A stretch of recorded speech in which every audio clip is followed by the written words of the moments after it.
Welcome back. We can also undertake the same process for individuals that become part of our Wishlist membership. For example, if we go to the trigger area, we can set up a Wishlist member trigger.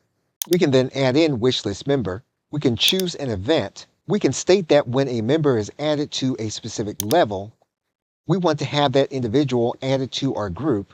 We can then click continue. We can choose our Wishlist member account. We can then click continue.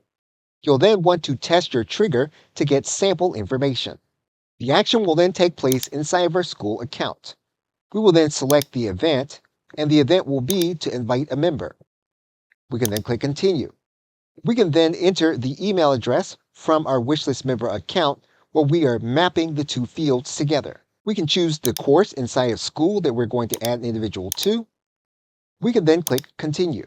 And once we publish this element, we will basically be setting it up so that when an individual becomes part of our Wishlist membership, they will then be added to our Skool group.